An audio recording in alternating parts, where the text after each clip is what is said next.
Chapter 8. After that night with the boy on the ground, things feel different. It isn't that I think the sky will fall or that I wouldn't know what to do if it did. You should understand that I'm still sure of myself at this point, but I was just starting to feel safe, starting to forget, which is all that which is all that safety is, right? Forgetting of what you know, a refusal to remember bad things are only ever just around the corner. Your days are numbered. Blood red, leaking down tunnel walls, it felt like a warning, that subway graffiti, a reminder before New York, before Noah. I never truly believed I'd be safe.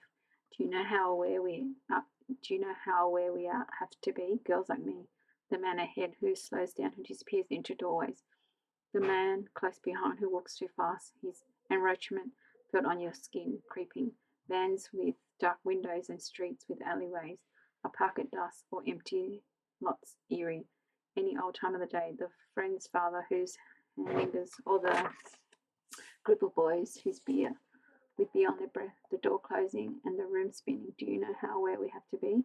Did that kid on the ground ever feel safe? Did he have a small life before something turned twisted and he became the kind of person others would step around? Did anyone hug him, love him, miss him when he was gone? There is darkness over my days now, a kind of cloud, and it just isn't the rain or the fact that Mr. Jackson has never tried to call me or that no one at all seemed to care that I'm gone. It's the records scratch of my new life. Baby Joan skips across flooded streets, takes photos of crown buildings, collects facts about sirens and churches and stars. She walks other people's dogs, and 2 days ago, when one of the dogs stopped to pee, she found herself out of a photography school, 3 blocks from Noah's apartment, with a sign on the door saying late spring classes were starting soon. She has flyers for the schools on her bedside table, and she has Noah. And there, the scratch, the glitch. Once again, just like my mother, my life has grown up around one person who could get tired of me anytime and could ask me to leave. And then I would be alone again, homeless, penniless, and parentless, destined for street corners and coins thrown into coffee cups and signs asking strangers for food. Would I survive another loss so soon? I sit 3 days with these thoughts and my fears growing hot until Noah is convinced I have a fever. You haven't been yourself, he says at dinner, as if we have known each other for months instead of weeks. Do we need to take you to a doctor, Alice? The we sound the we sounds out across the table, the simple promise of it. I feel a cool hand on my forehead. Perhaps he is not like the others I need to know. Noah, I look at my accidental benefactor sitting across from me, our mosaics of IOUs visible behind him. Why do you have people come stay with you? Franklin socks at my feet, licks my ankle. I don't usually, Noah answers after all time. His smile is small. Why? Most times, Alice people would show up at the door and I would turn them away. I even paid 1 or 2 to leave for their troubles. Oh? I see myself at the door that first night, bags and cameras and hopefulness hang off me and watch as the door clicks shut in front of me. No blue eyes, no bay windows or piano or Franklin knocking against my knees, turning with my $600 in cash towards what? I have so much, you see, Noah continues, opening out his hands towards me, and I had thought that someone else might need a little of it. However, he brings his hands back together now and clasps them. The people who showed up were never quite what I had in mind. But you made it so easy for me, I push. No reference needed, no credit card deposit like all the others asked for. You must have known someone like me would come along. Indeed, Noel sighs, his expression inscrutable. I suppose, Baby Jane, you were what I had in mind. Then much more quietly, so I am not sure I hear him correctly. To be precise, you remind me of a girl I once knew. Later I will that understand that when he opened the door to me, Noah thought suddenly of an open, eager face so oddly like his own improbable, glorious attempt at mere morality. Many years ago, a girl gone to the other side of the world was still a child, a dress long since gone. For a time before, the child used to visit with her mother. They would show up unannounced one day or another, and she would clunk down on the piano, and he would give money to the woman for clothes, school, holidays. No room, no desire for family back then, but he had reserved a pocket of himself for the girl, and when they went away so suddenly, the girl left an echo, an emptiness around what might have been. No life is without secrets, without doors closed. When I show up at Noah's front door, young, dirty, hopeful, things inch open again. Of course, he doesn't say this tonight. He merely makes to tip his cap at me, his smile widening to meet mine across the table. I breathed, not to mention the fact baby Joan Euclid had nowhere else to go. Lucy Luton wants to throw a birthday party for her anxious schnauzer donut. Nothing over the top, just cake and those tiny hats, and perhaps you could send me a few snaps of the festivities. She has never missed his birthday before, but her cousin is getting married in May, and really her own mother missed every birthday she ever had, and she turned out just fine, didn't she? I'm in the kitchen listening through the wall to this woman's nervous chatter. I never meet with the clients. We don't want any unnecessary questions. Nell said when I first started working, but I feel like I could match owner to dog all the same. It's as if the animal becomes a mirror of the person, picking up all their quirks and emotional tics. Franklin, for instance, is watchful, attentive from a distance like Noah is, and then he will surprise me with a gesture that feels like affection, a wet nose against my ankle, or a nudge of his head against my leg. Just a brief touch, and then he's back to his side of the room. Lucy Luton's dog is definitely not fine. Donut is skittery with other dogs and resentful of me, as if my fault whenever Lucy leaves him. He sits at the door after she goes, little whining noises trembling out of his body, and when he has convinced himself she's never ever coming back to put his face against his paws and refuses to look at me for the rest of the day. Noah says dogs produce the same kind of emotions us humans do, but they think like a 3 or 4 year old as best. Imagine yourself at your most vulnerable, he once explained, when you feel more than you can ever make sense of feeling. That's a dog's reality every day. It makes me think about what I was like at 4 years old. I don't remember being in my own skin looking out at the world, but I do sometimes see myself at that age. I think you generally experience memories in this way from the outside. Like your own life is a movie you once starred in, but sometimes something bad happens, something bad enough to make it feel like you're perpetually looking out for the bad thing living inside it instead of watching the movie version. Then it's hard to tell what's real and what's not. Noah said you can try to tap those kind of memories out, shake them loose, but wouldn't that just leave you with a body full of holes? I asked him, and he laughed at that, but not unkindly. And the next day he left a book about something called EFT on my pillow. Unfortunately, the book had a picture of a nebula on its cover, so I put the book in my closet, cover facing the floor, and never looked at it again. Anyway, nothing so bad happened to me at 4 years old, not that I know of, and I feel certain I wouldn't remember. Something better to think about. Could you match the kid to the mum the way I can match dog to her owner? How did that small girl mirror her mother back then? Was I always looking for someone to love me, pay attention to me, see me? It is strange that I cannot really know this baby Alice. My clear memories, moving so often, starting at yet another school, the men always hovering. It's an older Alice who experienced those things, stored them up. Was little Alice waiting at locked doors too, pining like donuts does for a woman who always eventually come back? Sometimes I wish Noah didn't tell me all the things he tells me. Only sometimes. I've never had a birthday party, I confess. When little Lucy finally leaves, Donut collapses into grief on the floor. My mother liked to pretend birthdays never happen. If this surprised Noah, he doesn't show it. I think I would be surprised if someone told me they never had a birthday party. I might even be a bit sad about it, but he merely shrugs. Would you like to have one? A birthday party? Yes, Alice, a birthday party. Would you like to have one? Not experiencing something does necessarily equate to a desire for that experience. I have come to appreciate the way Noah makes things I've never ever even considered seem obvious. I guess that's why I never feel offended when he talks to me this way. I think about his question for a while, really think about it. I would. I find the answer, new vision, possibilities bubble to the surface. I would like to have a birthday party at the very top of the Chrysler building. I wouldn't wear a silver dress, and I wouldn't serve Manhattans in fancy glasses, and there would be balloons filled with glitter everywhere. People will pop them over me as I walk past so that I would be super shining all night long. Specific, he says, with that small smile of his before turning back to the day and the dogs, leaving my birthday fantasy to glimmer and then fade, but not before I preserve the idea of it like a memory of something that actually happened. It is a measure of Noah's growing affection that he Since the urge to tell me how the inside of the Chrysler building spires are in fact nothing more than a mass of concrete and electric wires, an ugly series of crawl spaces that look nothing like its glittering facade.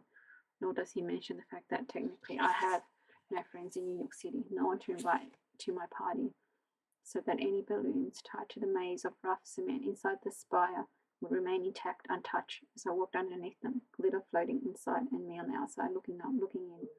A nice but prosperous idea. Girls like me don't get fancy birthday parties. I turned 18 years old on an interstate bus. The click of numbers on a clock when I was born, this many years ago, never knowing what my mother thought as we were inch apart for the very first time.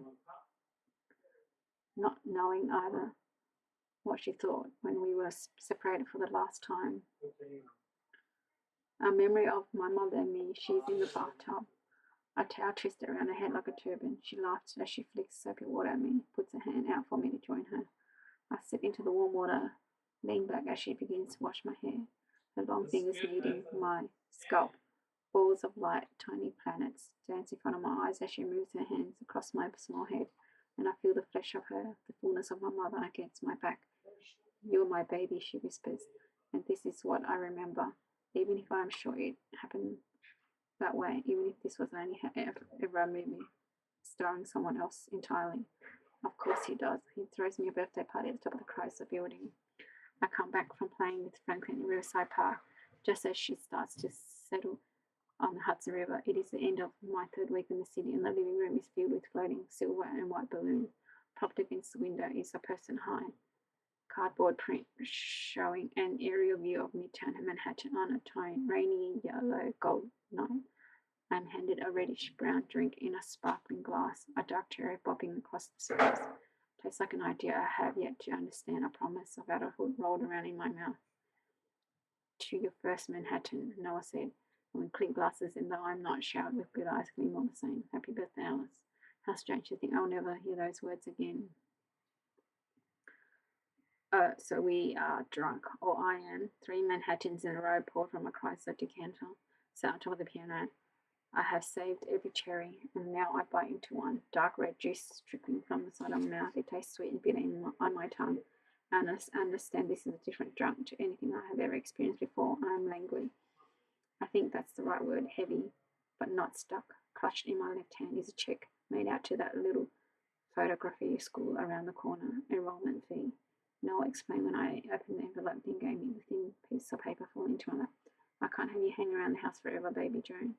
The check feels like a key to a brand new door. I see myself in the summer walking up the front steps of the school. See myself entering the building each day ready for class. I imagine myself growing more and more familiar with the world, with this world as the days pass, and if I squint just so I can even see the future. Me eating lunch with her friends, using the dark room to complete her latest assignment, showing newer students how to find classroom B. Noah, I want to tell him about this older me. I want to express how strange and wonderful the idea of our future is. I want to thank him for making it possible, making her possible. I want him to know that before offers only ever came with strings, conditions. I was always counting down to the end of something, to when it would be taken away, and I want to tell him that I still don't understand why he would do all this for me, a girl he just met weeks ago. Noah, who were you before? Aren't all the answers found in the past? Before you, he clarifies, putting his own Manhattan down. Well, yes, before me. But I don't mean that exactly. I mean, what was your life when you were young, when you were 18 like me? Noah tells me he was born across the river in Hoboken, a name that sounds to me like a candy bar, something soft with a hard crunch in the middle. Baby Joan, you may have just perfectly described my adolescence, he says, smiling into the past, seeing his life in reverse, so that his mouth changes on the journey, falters at the corners until I can no longer tell if he's amused or sad. I wanted to escape, much like you did, only I had a smaller journey to make. I spent my whole youth looking across the river. Manhattan was my North Star. I lived until I arrived here, always wanting to be somewhere else. Tell me about New York back then, I say, because I want him to keep talking. And have learned he often shared pieces of himself inside are the truth. So in the Manhattan of his youth, I will find the man he is now and why he has chosen to help me. Back then, New York was still an idea, the best idea this country ever had. Now it's more like a crass reality show. The street have been cleaned up, the tourists come and come and come. There are half empty apartment buildings right here, there in Midtown, whole blocks of concrete owned by people who will never live here, keeping their multi-million-dollar condos just in case they visit sometime. In the 70s, you didn't visit New York, you lived here. You escaped whatever life your parents had made for you, and you landed in this place, asking only that you live in it, make of it for yourself. I could listen to Noah talk like this for a year.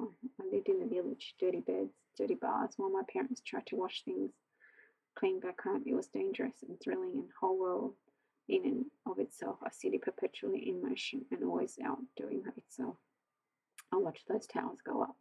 They were monstrosities, really, but I never minded them because they remind me of two giant fingers giving the up to everyone. I lived like that myself at a time, sure myself and a little crass. I had a lot of friends, and then I didn't because the 80s came and people around me started to die. Lovers, friends, the boy genius who lived the next apartment. They died, and the city lived, and it changed because surviving changes everything. This I know. The city keeps moving. I keep moving. New York is made for second chances, Alice. I eventually met someone who knew someone, and they introduced me to money. I made a lot of it, sent it back across the river to my parents, bought this place cheap from a man who recognized me from my life before, even when I didn't recognize myself. And the girl I reminded you of, I asked into the silence that followed his feelings. We were coming closer to the story now. This night, the Manhattans have listened something. I guess part of my life on the straight and narrow, I remnant, if you will, my daughter would be. He counts on his fingers a whole life in his calculation. In his mid-30s now, hard to imagine half of his life of mine lived over again. I hurt her mother very much, the way you can literally hurt someone, which is to not love them, the way you said you would. So she left, took the kids overseas, and my apologies for the complication of my orientation was to let them go. No strings, no ties, no questions asked. Noah opens the door, and I'm standing there with my bags. A little girl turns to see her father one last time, leaving and never imagining she won't ever return to the house with the piano and the chandelier. Will never again see the man who always talks to her as if he's reading her a story. You can't know how far some goodbyes will take you. Do you regret that? I asked. How big your sorry turned out to be? Noah tells me he has many regrets, that anyone who says otherwise has not lived long enough, or they simply lived too long to remember the truth of things. And yes, he regrets not knowing his child, not getting to see it grow up more. So now, for getting to know me. I don't know my father, I say, wanted to stitch back together the small hole I have opened. He's somewhere in New York, at least I think he is. I know nothing about him except that he was a photographer too. Is that why you came here, to find your father? No, I asked. And I sense he's mapping out another daughter's journeys home. No, I said honestly, though I wish for his sake I knew how to lie to him. I don't really think about him, not in that way. He probably never even knew about me, to be honest. My mom could be like that. I just sort of learned to deal with his absence, until I didn't notice it anymore. There's no point wishing for what I couldn't have. Later, the simple absurdity of this sentence will reveal itself. I will come to understand that wishing for what you can't have is a desire strong enough to compel the dead. Or repair, I say suddenly on this night when I still have so much to learn. The tang of the Manhattans now an echo in my mouth. Daughterless father, fatherless daughter. If life were a movie, you would suddenly need a kidney, and we would find out that you actually my dad. Wouldn't that be something, Noah? Me showing up at your doorstep, it turns out it wasn't an accident, that all along I was meant to find you. I crushed another soap chair against my teeth, grinned red at him. Lord help me, Noah said in a mocker. Should I find myself responsible for a child like you?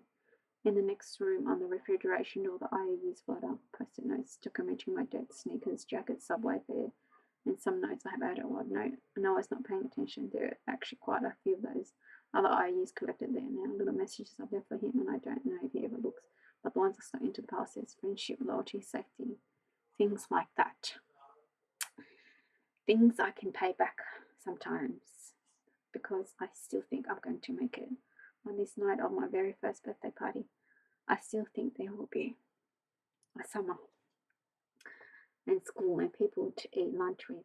Me sitting there at the center of things, laughing, telling stories, making plans. New friendships will grow around me, a wild garden of them. And it won't matter when I call Tammy to tell her all about it, that we let so many weeks go by without talking. She'll be happy to hear what I've been doing here, where I am, that she forgive me for not telling her sooner. You did it, Alice, she says. You make a life for yourself, but I'll know what really made that life happen. The person I owe it all to tonight at my party. I never doubt there will be enough time to pay Noah back for everything he's done for me. Because even when I'm in my mid-30s, as old as a daughter, he said goodbye to, I'll still have so many years left. I won't even be close to those 79.1 years promised to me. I'll be a famous photographer by then. They'll hang my pictures in galleries around the city, put them on the covers of magazines, and I'll look after Noah the way he looked after me. I'll be the one to keep him safe this time. We have so much ahead of us to be thankful for. To imagine it any other way would break my heart in two. I suppose I let my guard down at the end when the sky actually did fall, the crack, the flash of light, and the wet like rain, air heavy like a boot on my chest, dirt and metal and being pushed down into the earth. It surprised me. The shock of how little you can mean to another person, our entire world can be discarded so quickly. I was right to think I would never be safe, that I need to be wary, but it will still surprise me at the end. Thank you for listening.